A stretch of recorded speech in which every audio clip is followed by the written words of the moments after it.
The heat is on, and the meteorologists are calling this a flash drought. It's been very hot, very dry, with no precipitation in the last 2 weeks across much of the state of Nebraska.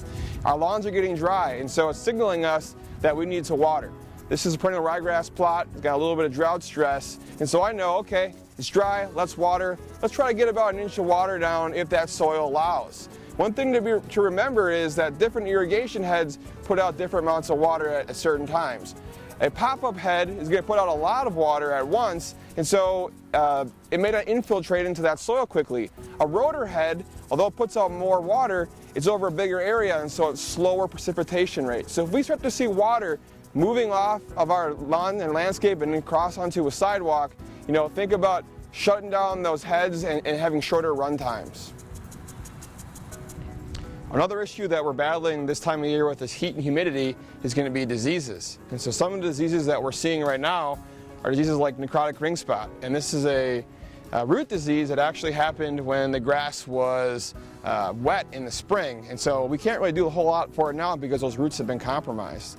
Other active diseases right now, though, that we can control are things like brown patch, which is very common in tall fescue lawns. You'll notice the lawn will have this kind of like big circle that will grow out and have kind of a brownish discoloration.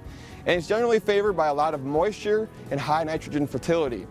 Another diseases that we can have are things like dollar spot, or in this case, this is a perennial ryegrass plot where we're actually too lean. We haven't had enough fertilizer going down. So a plot here next to me has been fertilized about a month ago with some fertilizer. No disease, looks great. Plot right next to it hasn't been fertilized this year, and it's just really riddled with a bunch of diseases. And so it really shows that even though it's summer and we may think about not wanting to fertilize because it could potentially burn the grass, going out with a really slow release product can be really good to help feed that turf, not give a big surge in growth that might favor high fertility diseases like brown patch and pythium, but help supply good growth so that we can recover from diseases like leaf spots and rust and keep our lawn looking good. I think it's underutilized.